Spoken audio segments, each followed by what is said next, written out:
The decade is just days away from conclusion, and there's no better time to look back at the 2010s for the San Jose Sharks. A decade which brought 4 trips to the conference finals, 1 trip to the Stanley Cup Final, a half-season lockout, 3 different head coaches, an all-star game, the departure and return of Patrick Marleau, his running mate, Joe Thornton, overcoming 2 career-ending injuries, a Norris Trophy for Brent Burns, and maybe the greatest hockey game in the history of SAP Center. There was exhilaration, anticipation, and yes, frustration. I was lucky enough to intimately cover every single season of the 2010s for San Jose, and now want to take this quick trip down memory lane. 2009/10 was a rebound from the prior year where 117 points won the division, but saw a first-round exit to Anaheim, and because of that, Patrick Marleau was stripped of his captaincy and the need for team redemption felt strong. Rob Blake wore the C, and San Jose also added the star power of Danny Heatley. The Sharks once again took the Pacific Division, this time with 113 points, and went all the way to their second ever conference final, but just ran out of gas against Chicago, getting swept by the Hawks in 4 games. 2010-11 had all the makings of taking that next step. Joe Thornton was named captain just hours before Game 1 of the regular season. Evgeny Nabokov was not retained as a goalie, and the Sharks would bring in Antti Niemi, who had just won a cup with Chicago, to be the heavy lifter in nets. Add in new contracts for Marleau and Joe Pavelski, and San Jose was once again able to get to the Western Final, which included another underdog victory over Detroit in Round 2, this for the second straight postseason. However, Round 3 is where the Sharks fell flat again.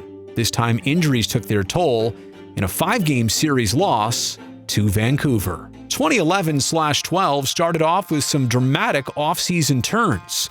Devin Setoguchi was signed and then traded to Minnesota, along with Danny Heatley, in exchange for Brent Burns and Martin Havlat. San Jose finished second in the Pacific Division behind Phoenix, but 7th overall in that old Western Conference playoff format, meaning that they only punched their ticket to the playoffs in Game 81.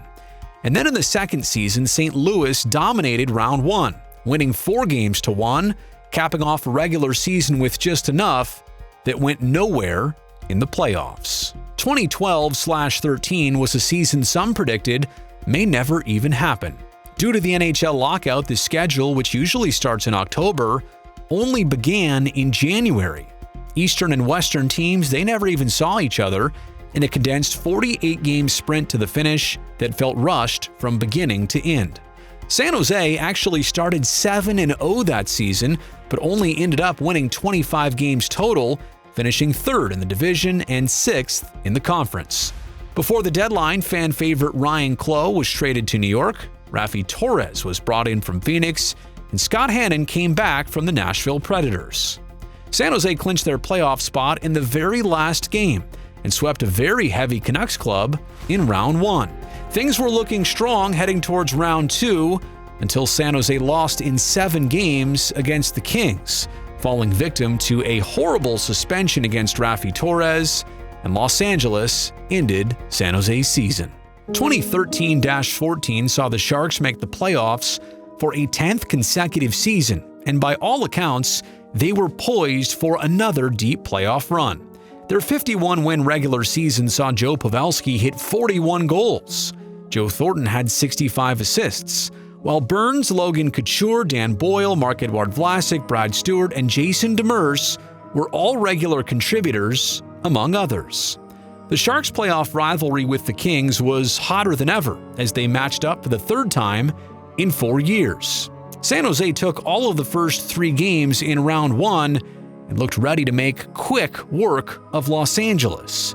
That is until Jonathan Quick and company took each of the next 4 games. It was a reverse sweep. The Sharks lost Game 7 by a 5-1 score and became just the 4th team in NHL history to lose a series that they led 3-0. 2014-15 was rough in a lot of regards. Joe Thornton was stripped of the captaincy and instead became one of the 4 alternates that also included Patrick Marleau, Joe Pavelski, and Marc-Edouard Vlasic.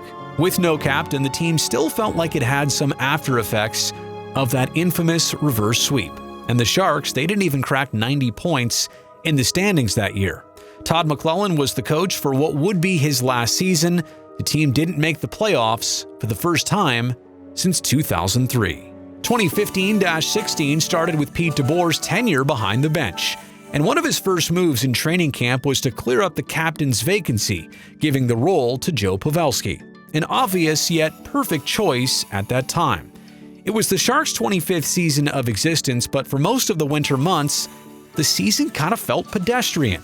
Martin Jones was in his first year as the team's goalie, and his club really started to hit stride come trade deadline when James Reimer was brought in to be the backup. The Sharks were the last team in the Pacific to qualify behind Anaheim and Los Angeles, and it was the Kings once again who would be playoff foes in round one. Many forget that vindication would have been good enough that spring against Los Angeles, but the Sharks took that series in 5 games. Many also forget that San Jose needed all 7 games in round 2 against Nashville to advance to the Western Final. And many also forget just how good the Sharks looked in round 3 because St. Louis was so beat up from their prior series against Chicago. I say forget because once San Jose qualified for their first ever Stanley Cup Final appearance, it was true elation. It felt like destiny, but it also felt surreal.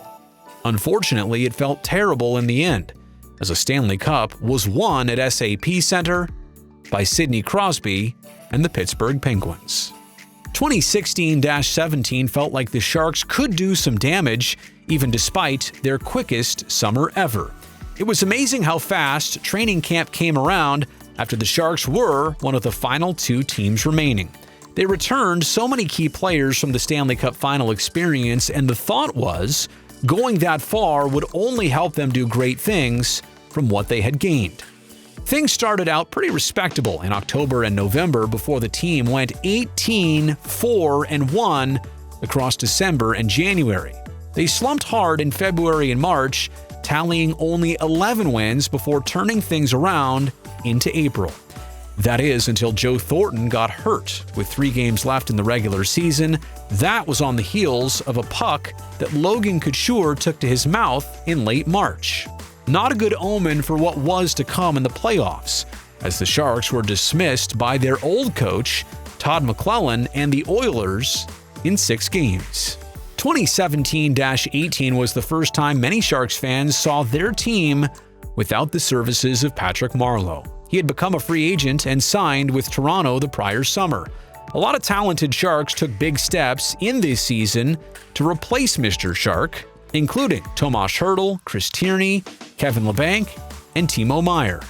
They also really hit the gas in February, acquiring Evander Kane right before the deadline. They went on to go 10-4-1 in March, but unfortunately the story of hockey and the story of sports back then were the Las Vegas Golden Knights. The expansion franchise took the division at 109 points in their first season, beat the Sharks in round 2, following San Jose's pretty convincing sweep of the Ducks in round 1, and then Las Vegas went all the way to the Cup Final before losing to Washington. 2018-19 marked another splash by GM Doug Wilson, as the Sharks landed Erik Karlsson from Ottawa just 1 day before training camps were set to open. The Sharks quickly became the talk of the league, and expectations went from relatively high to through the roof within days. It turned out Karlsson had a rough first season in teal, through acclimation, then some success, but then injury way out of his control. The Sharks won 46 regular season games, including 21 on the road, and in round 1 had looked to defy their new rivals from Las Vegas. San Jose won Game 1, but then lost 2, 3, and 4, and looked terrible in the process. But, to the surprise of many, they made defense their staples in Game 5, 6, and 7, winning the series in what many consider the best hockey game ever played at SAP Center. The Sharks trailed 3-0 with about 10 minutes left in the third period, facing elimination. A famous 5-minute major penalty drawn by the captain Joe Pavelski saw the Sharks score 4 times in a row and ultimately win in overtime. In round 2, the Colorado Avalanche took San Jose all the way to Game 7, alternating wins and losses in a series where fortunately the Sharks had home ice advantage. All of a sudden, a playoff run that started shaky was gaining steam, and things looked good even through the first games of the conference final versus St. Louis.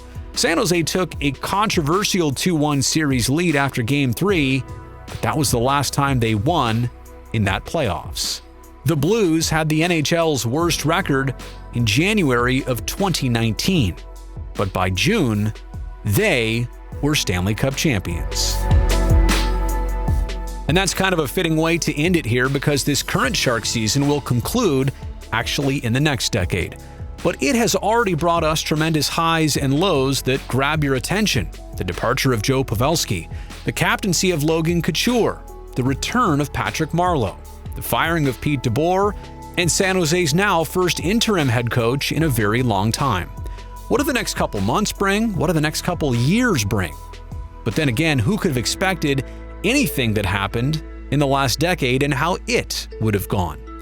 There is a notion that San Jose deserves a cup. I'm certainly on board with that. I've seen the hard work firsthand, I've seen the smarts, and I've seen all the execution up front. And nearing 30 years deep, if you do things right, you should get that first chance to taste champagne like a couple other one-time expansion franchises have already been so fortunate enough to do. But to say that they are owed a cup is totally different. The Sharks try to put their best team together on paper every single season, and oftentimes just reveling in the potential of the roster gets us all pumped up beyond belief. But that's the catch. Nothing is ever won on paper. What happens on the ice goes even way deeper than the game. It takes skill, and it takes storybook-level luck. Stanley Cups are hard to win. They might be the hardest title in all of pro sports to get, once or even to repeat that much more. I think we all know that, and I think we all know how sweet it would be if the cup comes to San Jose in the 20s.